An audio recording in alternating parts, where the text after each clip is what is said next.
Turn down,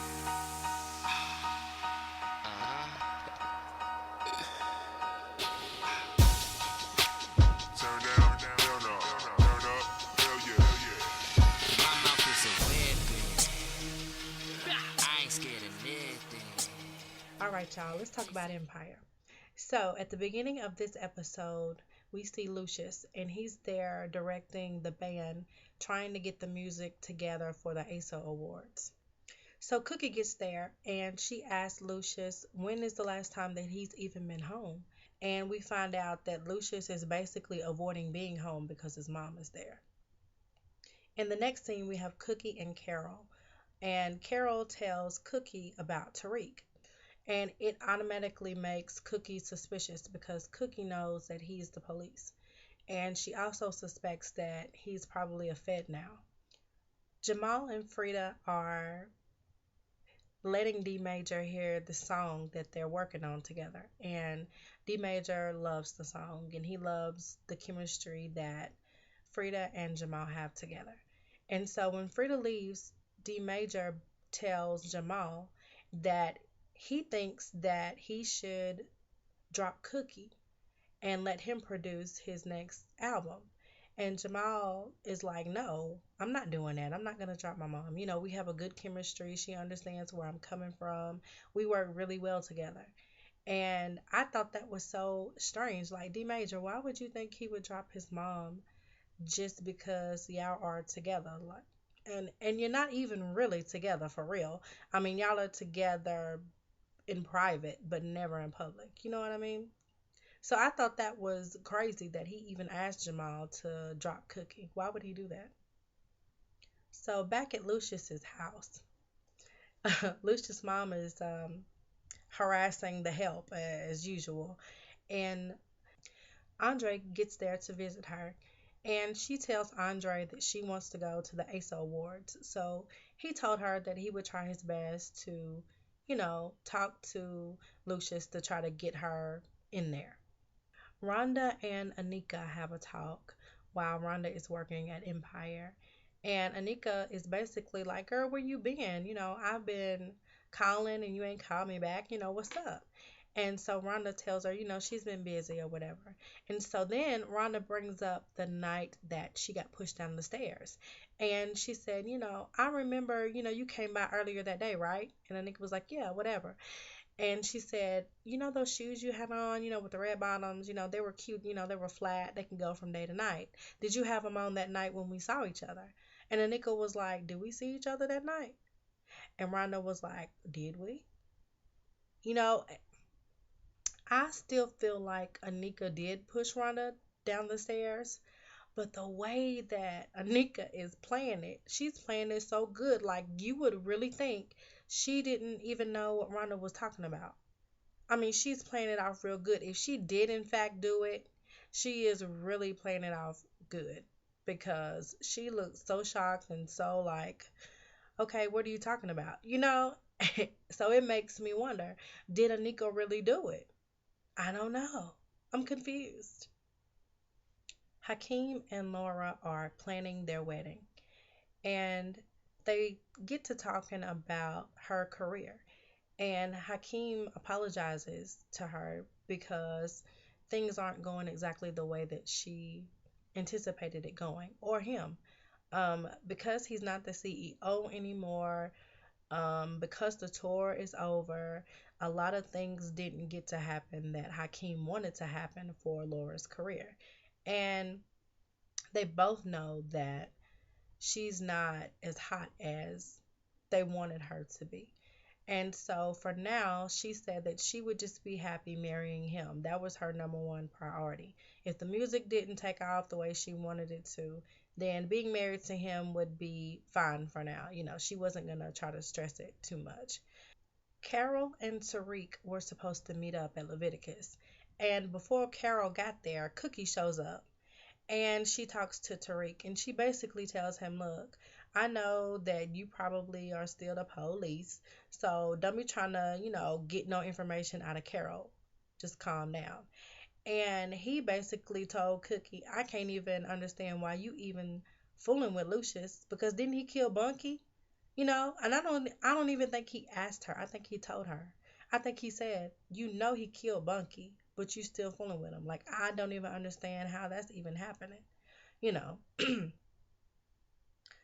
So later on, Carol confronts Cookie about going to meet Tariq and talking to him behind her back. So Carol goes on in this whole rant about how Cookie don't want her to be happy and that she always steals her men, and it's revealed that that Carol actually met Lucius first and Cookie quote unquote stole him from her. And that's something that Carol had always went through with Cookie. Cookie always stole Carol's men, obviously. So she was in her feelings about that. And she said, Cookie, you don't even care about me. Vivica was right. I don't know Vivica's character's name. So, she was like, she's right. You don't care about me. You only help me to make yourself feel better. And so when she said that, Cookie just went clean off. She just was like, oh, I don't care about you. Well, get out then. She kicked her out and told her she needed to get out of her apartment and, all of that. And Cookie she was extra mean because she was in her feelings. And she said a whole lot of things that I'm sure she'll regret and want to take back later.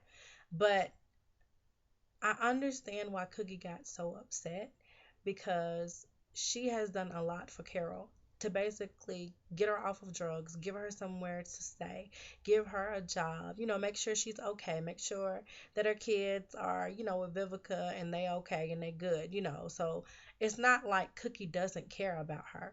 She does. But I guess she's feeling like Carol is being ungrateful and she's not listening to her because she's trying to tell her, look, girl, Tariq is not interested in you for real. He's just trying to get information from you, and Carol is just not seeing it. And plus, she's drinking again, which I'm assuming is just like a gateway for her to go back to drugs. In the next scene, D Major is in the studio with Jamal and they're working on a song together. And they have their little moment, where they get in each other's face and they're about to kiss. And right at that moment, Lucius walks in. So, of course, D Major pushes Jamal off of him and he's like, don't be up on me like that. Don't you ever do that, like, do something like that again to me, blah, blah, blah. He just tried to act like he was so tough and so offended that Jamal was coming on to him. Get out of here. But anyway, so as soon as D Major leaves the room, Lucius goes, oh, he's still trying to play like he ain't gay. And Jamal was like, what you mean? And he said, everybody has been knowing for years that D Major, is on the low. So I guess he's still trying to play that game.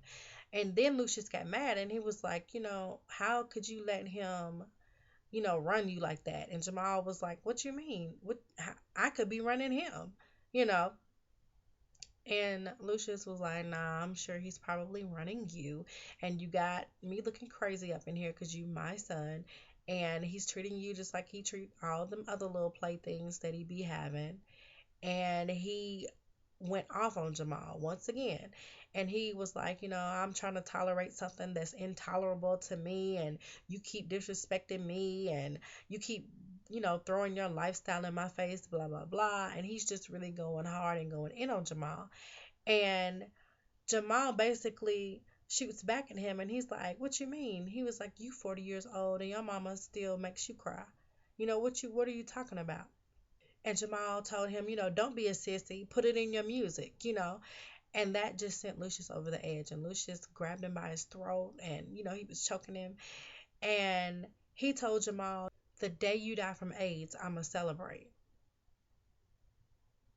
Really, Lucius? And you could see it in Jamal's face, like, you ain't never gonna change and you ain't got no love in you. It was just so disappointing. And I thought to myself, Lucius, you are evil. Like, who says something like that? Even when you mad. Lucius and Cookie, they got that in common. Like, they both say harsh things when they get upset. And then after the fact, they feel bad about it.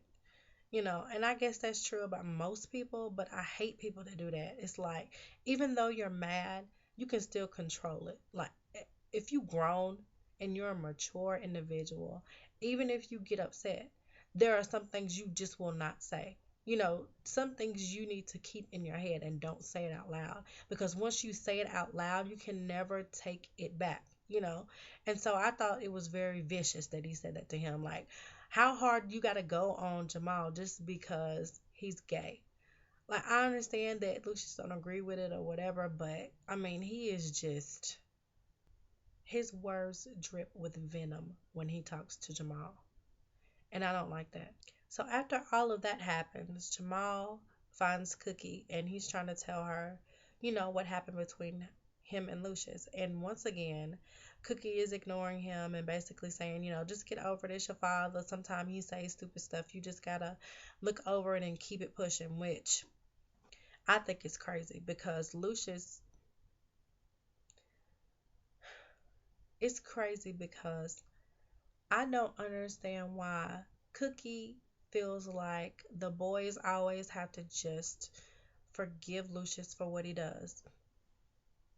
Like, they're supposed to brush everything that he does to them under the table and act like everything is okay, and it's not. Jamal brings up the fact that him and Frida were working on a song, and Cookie tells him, look, you need to stop putting Frida on songs. You need to stop dealing with her altogether.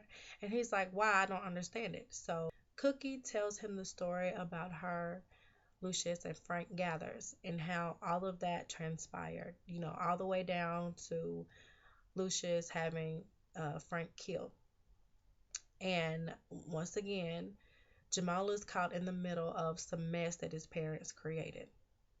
In the next scene, we have Andre going to get his grandmother, and he's trying to hurry her up and so they can go ahead and leave and go to the ASO Awards. But before they could even make it out the door, Thirsty shows up and he puts Andre and the grandmother in the safe room.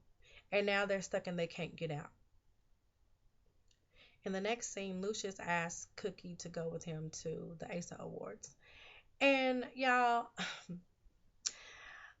I don't know. How can I describe this? I don't like the fact that Cookie is still hanging on, trying to be there for Lucius. I understand that they were married and they had a life, and she understands him to a certain degree. But Lucius is so selfish. He is so ruthless. He has moments when he can be a good person, but those moments get outshadowed by all the treachery that he does.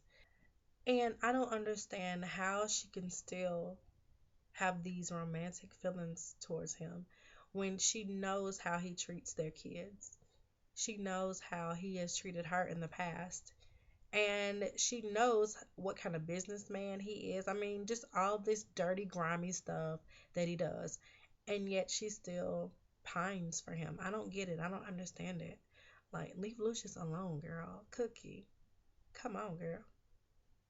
So he gives her this beautiful diamond bracelet and they leave and go to the ASA Awards. The ASA Awards, Cookie shows up with Lucius and Cookie does all the talking, and when they ask her and him questions, she basically says that they're all a family, they're blah. We are family, okay? That's her whole theme to every question that's asked her, of her. Hakeem and Laura show up together and they have this moment where the paparazzi ask to just get pictures of Hakeem by himself. And Laura kind of steps over to the side and they're like, yeah, step over a little bit more, out of the shot, please. We just want a picture of Hakeem. And I know that probably made her feel, kind of bad because it just reminded her that she is not as popular as him in the media's eyes. And when the reporters talk to Jamal, he basically tells him, go ahead and enjoy this performance tonight because this is going to be the last time you see me on the stage with my family. He has had it. And while he's doing his interviews, he looks over and sees D Major with some supermodel chick. And he just shakes his head. And I'm like, see, why are you even dealing with him? Like, leave him alone. He's stupid. So as Cookie and Lucius are making their rounds and doing their interviews, somebody yells for Cookie, and of course it turns out to be Carol. And she's drunk, and they basically escort her out. But on the way out, she sees Frida, And Carol tells Frida, the only reason why you're here is because Lucius feels guilty about what he did to your father. And right when she said that, Frida went into a zone and she lost it. And so she takes off towards Lucius and she grabs a gun out of one of the security guys' holsters and she runs up to shoot Lucius, but Jamal jumps in the way and he gets shot instead of Lucius.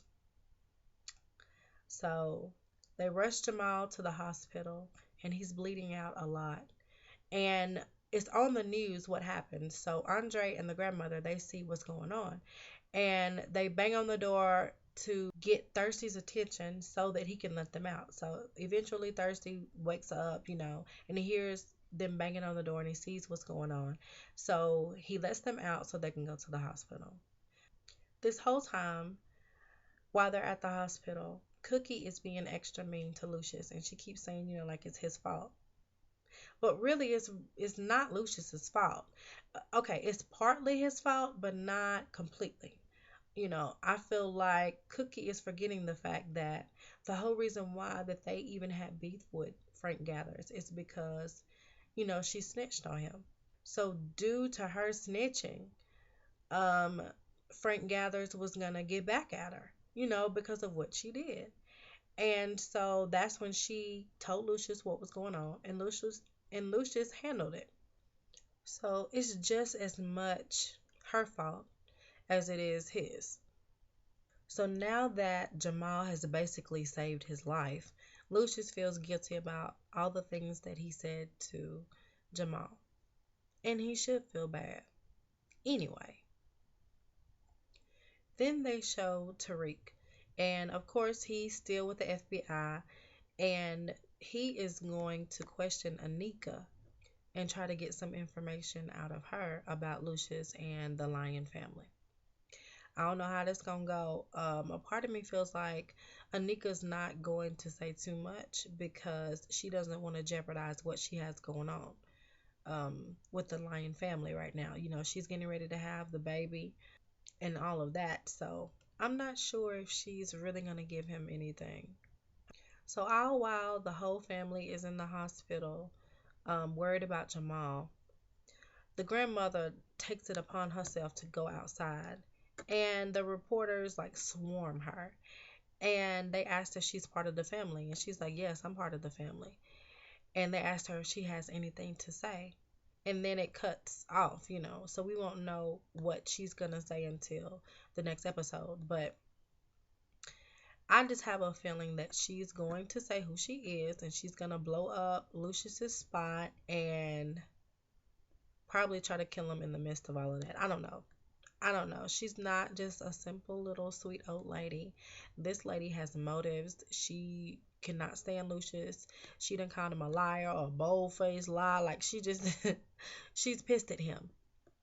And so I think she's really going to go in for him. So guys, that was basically what happened in this episode of Empire. Next week will be the season finale, and I think it's supposed to be a 2-hour season finale. So a lot of loose ends will get tied up, and we'll see what happens. So I'm just excited to watch it. So I'll see you guys next time. Bye.